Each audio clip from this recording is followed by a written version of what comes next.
कि आज का टॉपिक भी हमारा इसी के ऊपर बेस्ड है कि कैसे हम लैटरल कोलैटरल लिगामेंट का ट्रीटमेंट कर सकते हैं, उस इंजरी का प्रिवेंशन कर सकते हैं।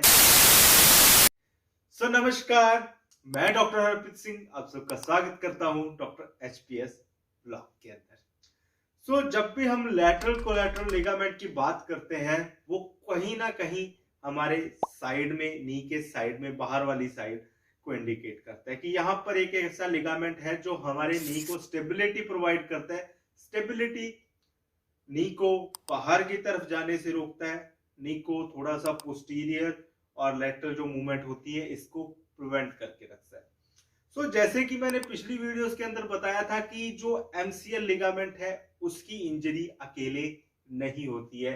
सिमिलरली जो हमारा एलसीएल लिगामेंट है इसकी भी इंजरी अकेले नहीं होती है। इसकी जो इंजरी है वो अलोंग होगी एसीएल के या पीसीएल के, यानी कि जब एसीएल जाता है वो कम वक्त इन दोनों को भी साथ में लेके जाता है। हो सकता है कई बार वो एलसीएल को ले जाए, हो सकता है कई बार वो एमसीएल का टीयर कर दे। तो कंबाइन टीयर होते हैं, तो कंबाइन ही इनका ट्रीटमेंट होता है। जब हम ट्रीटमेंट की बात करते हैं तो स्टार्टिंग जो ट्रीटमेंट होता है वो बहुत कॉमन होता है, सारों के अंदर भी यूज करते हैं। उस ट्रीटमेंट का नाम है प्राइस। जैसे कि मैंने पहले भी बताया था, पी से हमारा होता है प्रोटेक्शन। आपने इसको प्रोटेक्ट करके रखना है नी को। आपने नी को ज्यादा मूवमेंट नहीं देनी है, ज्यादा उछलना कूदना नहीं है। और नंबर 2 पे आता है हमारा रेस्ट। इसको आपने रेस्ट देना है, यानी कि आपने कम से कम 24 से 48 घंटे के लिए तो एटलीस्ट आपने इसको कंप्लीट रेस्ट देना है।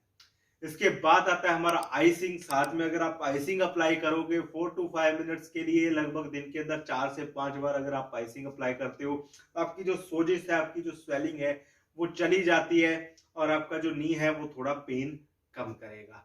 उसके बाद आता है हमारा सी, यानी कि कंप्रेशन। वो आप कोई भी कंप्रेशन बैंडेज ले लीजिएगा, उससे आप नीचे से ऊपर की तरफ हमेशा रोल करते हुए आना है। इससे क्या होता है, जो कंप्रेशन होता है, जो हमारा नी है वो नीचे से ऊपर की तरफ इस तरीके से प्रेशर को मेंटेन करके रखता है, जिससे जो फ्लो होता है स्वेलिंग का वो ऊपर की तरफ जाता है। क्योंकि जो हमारे लिम्फ नोड्स होते हैं, लिम्फ नोड्स वो जो हमारे वाटर कंटेंट होता है हमारे बॉडी में, स्किन में, उसको ड्रेन करने में जो हेल्प करते हैं, जो हमारी स्वेलिंग को ड्रेन करने में हेल्प करते हैं, वो होते हैं हमारे यहाँ पे इंग्वाइनल लिगामेंट में। अगर आप नीचे से ऊपर की तरफ प्रेशर डालोगे तो वो सारी स्वेलिंग इधर ड्रेन होने के चांसेस काफी ज्यादा हो जाते हैं।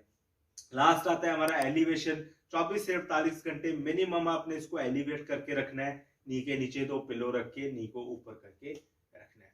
अब इसके बाद बात करते हैं कि कौन कौन सी ऐसी एक्सरसाइजेस है जिससे हम इसको स्टेबिलिटी प्रोवाइड कर सकते हैं, ताकि हमारा जो नी का लैटरल कोलैटरल लिगामेंट है इसकी रिकवरी फास्ट है। तो एक चीज का आप ध्यान रखिएगा कि इनके जो ट्रीटमेंट होते हैं, जो मैंने पहले बताए थे, एमसीएल का, एसीएल का, पीसीएल का, ये लगभग कंबाइन होते हैं। हाँ, सारों के अंदर जो मैंने एक्सरसाइजेस बताई है वो थोड़े डिफरेंट डिफरेंट बताई है, लेकिन ये सारा कंबाइंड ट्रीटमेंट है। तो अगर आपका एसीएल साथ में रप्चर हुआ है तो पहले आपने एसीएल का ट्रीटमेंट साथ में चलाना पड़ेगा, आपको वो ट्रीटमेंट साथ में करना पड़ेगा। और साथ में अगर एलसीएल भी है तो आपने साथ में एलसीएल का ये वाला ट्रीटमेंट भी आप कर सकते हो। तो इसके अंदर सबसे पहली जो एक्सरसाइज आती है वो आती है हमारी रेंज ऑफ मोशन एक्सरसाइजेस। अब इसके अंदर आपने क्या करना है, कुछ इस तरीके से आपने बैठ सकते हो, लेट सकते हो, जैसे आपको कंफर्टेबल लगे आप उस तरीके से कर सकते हो। मैं प्रेफर करूंगा कि आप लेट के इसको करो। आपने क्या करना है, लेटना है। लेटने के बाद आपने अपना जो घुटना है उसको धीरे धीरे इस तरीके से बेंड करना है और स्ट्रेट करना है। रेंज ऑफ मोशन एक्सरसाइज लगभग मैं हर एक ट्रीटमेंट के अंदर बताता हूँ। रीजन बीइंग उसका ये है कि स्वेलिंग के कारण कड़ाहट बहुत होती है, उठना पूरा मुड़ नहीं पाता है, सीधा नहीं हो पाता है। इसकी वजह से हमने ये रेंज ऑफ मोशन एक्सरसाइज करनी है। 20 रेपिटेशंस आप स्टार्ट कर लो, धीरे धीरे बढ़ा के इसके आप 30 रेपिटेशंस तक लेके जा सकते हो। ये थी हमारी फर्स्ट एक्सरसाइज, जो थी हमारी रेंज ऑफ मोशन एक्सरसाइज। इसके बाद आती है हमारी अबडक्टर मसल की स्ट्रेंथनिंग। अबडक्टर यानी कि जो हमारा नी है इसको बाहर की तरफ, हम जब चलते हैं इसको अगर बाहर की तरफ लेके जाएगा, वो हमारी अबडक्टर मसल होती है। तो उनकी स्ट्रेंथनिंग से हमारा जो एलसीएल है, लैटरल कोलैटरल लिगामेंट है, इसको काफी स्टेबिलिटी प्रोवाइड होती है। तो इसके लिए सेकंड एक्सरसाइज हमारी क्लैम शेल एक्सरसाइज। इसके अंदर क्या करना है, हमने साइड के अंदर लेटना है कुछ इस तरीके से और अपने दोनों घुटनों को मोड़ना है। याद रहे सिमिलर आपका जो गर्दन है, आपके कूल्हे हैं और आपके पैर तीनों एक डायरेक्शन के अंदर होने चाहिए। तो आपने धीरे धीरे इसको ओपन करना है, दोनों लेग्स के अंदर थोड़ा गैप आएगा इस तरीके से। तो आपने 10 सेकंड के लिए इसको होल्ड करना है। 10 रेपिटेशन से आप इसका शुरू कर सकते हो, धीरे धीरे बढ़ा के इसके 30 रेपिटेशन तक कर सकते हो। इसमें आपकी कमर इस पीछे नहीं जानी चाहिए, इसका खास ध्यान रखना है, कमर वहीं पे रहे। इसको किताब की तरह ओपन करना है। सो ये था हमारा सेकंड एक्सरसाइज। इसके बाद आता है हमारा थर्ड एक्सरसाइज। थर्ड एक्सरसाइज है वो एक्सरसाइज होता है लगभग 2 वीक के बाद, यानी कि जब हमारे 2 वीक हो जाए उसके बाद हमने ये थर्ड एक्सरसाइज करना है। उसके अंदर हमने क्या करना है, हमारे नी को स्ट्रेट करना है, थोड़ा सा इंटरनल रोटेशन देना है और ऐसे एलिवेट करना है। इसे हम बोलते हैं साइड एसएलआर, यानी कि साइड के अंदर आप अपनी लेग को रेस कर रहे हो। तो 10 सेकंड के लिए सिमिलर इसको भी होल्ड करना है और लगभग 10 रेपिटेशन से इसको भी आपने शुरू करना है और बढ़ा के धीरे धीरे आप इसके भी 20 to 30 रेपिटेशन तक कर सकते हो।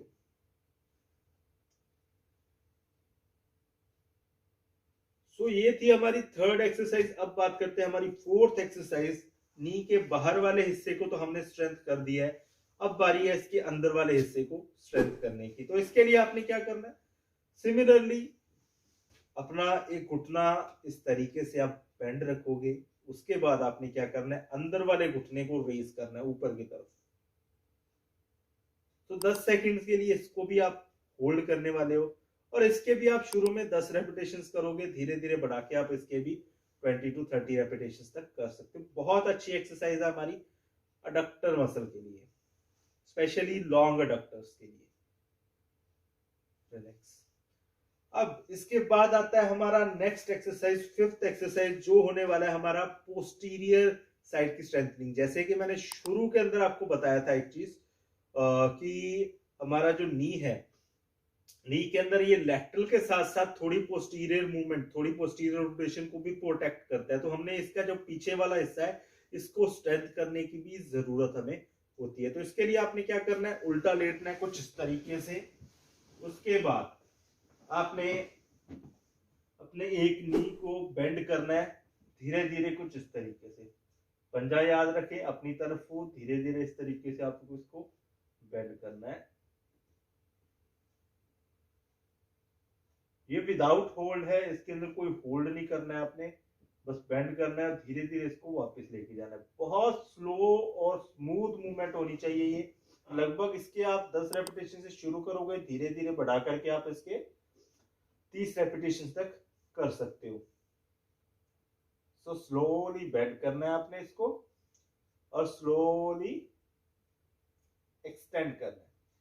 अब बारी आती है हमारी नेक्स्ट एक्सरसाइज। उसके अंदर हमने क्या करना है, उसके अंदर हमने करना है प्रोन एसएलआर, यानी कि उसके अंदर हमारा पंजा है वो अपनी तरफ रहेगा, डॉर्सिफ्लेक्स रहेगा। उसके बाद आपने पूरी लेग को कुछ इस तरीके से उठा। सो 10 सेकंड के लिए आपने इसको भी होल्ड करना है और शुरुआत के अंदर इसके भी हमने 10 रेपिटेशंस करने हैं, धीरे धीरे बढ़ा करके आप इसके भी 30 रेपिटेशंस तक कर सकते हो।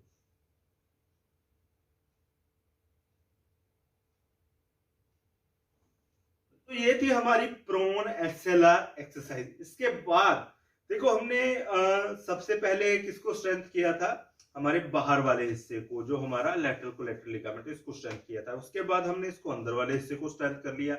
अब हमने पीछे वाले हिस्से को भी स्ट्रेंथ कर लिया। रह गया हमारा आगे वाला हिस्सा जो क्वाड्रिसेप्स मसल है। इसके अंदर हमने क्या करना है, अपने पंजे को ऊपर की तरफ उठाना है, धीरे धीरे घुटने को इस तरीके से ऊपर की तरफ लेके जाना है।